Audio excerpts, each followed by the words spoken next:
Radio Rahim with Joseph Parker. We're all escaping Riyadh after an incredible week. Nobody, I don't think, has had a better time in Riyadh than you these last few outings. So this time, you got the night off. You got to watch people, a couple of good heavyweight fights. What'd you make of the card? I thought that the card was one of the best cards I've ever seen. Every fight was competitive and finished off with the heavyweights. But before the heavyweights, every fight was action-packed. And I felt like it was a great, obviously Queensbury got the clean sweep, but it was a great fight night to be involved in and to witness live.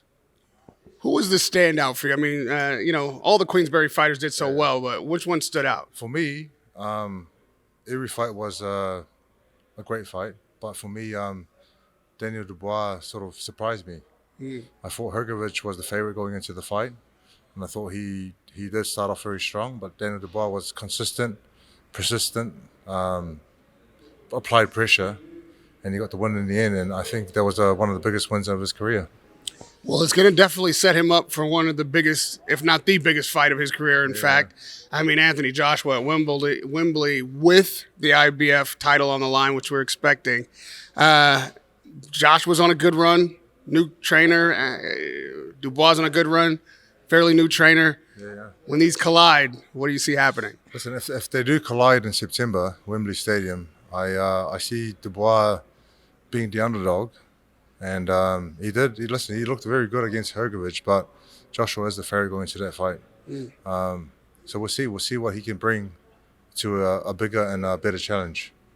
What do you think he would need to bring to get the edge against Joshua? I feel like he'll need to bring a bit more concentration, more variety of punches, and just a bit more, what do I say, like a bit more, he needs to bring a bit more, I don't know, just a bit more movement, a bit more punch variety. Joshua is a beast, and Joshua looked very good in his last two fights, and I feel like Dubois has to bring a lot more than he did against Hergovich. It must have been interesting to watch two guys that you just beat face each other. Listen, I was on the edge of my seat because you never know with big punches like Zhang and Wilder what's going to happen. Wilder did let his right hand go a bit more, but Zhang is very tricky. He's a very good counter puncher, and he was able to catch Wilder, with that cheek left hook.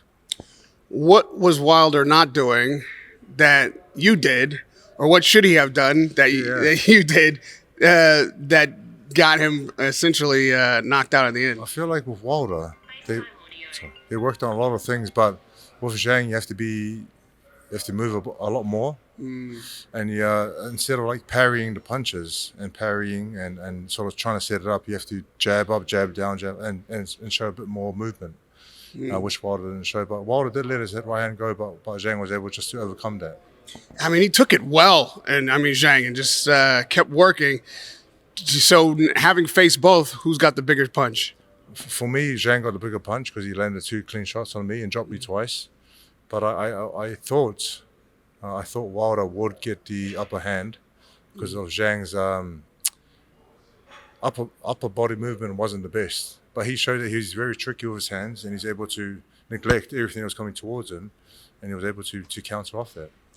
I talked to Zhang right after the fight, and he wants the rematch. Are you interested in that? I'll fight anyone. If Zhang wants a rematch, I'll fight him. Is that a fight that you want, or is it just a fight you will do if they make it, or is it a fight that you're trying to make? To be honest, like at the position I'm in now, and the training that I'm doing and how I'm preparing, I don't care who I fight. I will fight anyone and everyone. Now I know that the rematch for you that you have been asking for before even Zhang and Wilder was Joshua. We'll probably see Joshua and Dubois, but what are the chances you get the winner of that fight? Listen, I'll love the opportunity to fight Joshua or the winner of Joshua and Dubois. I like to avenge losses in my career. Joshua, White, and Joyce. And I feel like in the position I'm in now in my career, and with the training that I have and the team that I have, I can overcome all those challenges. But it's just a matter of time, time will tell. Joyce is about to step in the ring with Chisora. I think a lot of people are saying that kind of like the Wilder-Zhang fight, whoever loses that fight has got to be done. Well, what do you make of that matchup? I feel like Joyce, with the pressure that he presents, I feel like he'll be too much for Chisora. But Chisora is always tough, always comes ready, always applies the pressure. But I feel like at the stage of his career, he's not really the same fighter he was before. Do you think Joyce has an opportunity to climb his way into the elite realm of heavyweights again? Joyce and every other fighter always has an opportunity. It's just a matter of getting the right fights at the right time, performing well, showing what you have, and making an impression on the world. And lastly, this was a test of promoters to some extent. Yeah. I mean, now, of course, Frank will tell you, this is exactly what I expected. Yeah. But were you surprised at the clean sweep? I was very surprised. To be honest, I picked Matchroom in a lot of fights, but then I also picked Queensbury.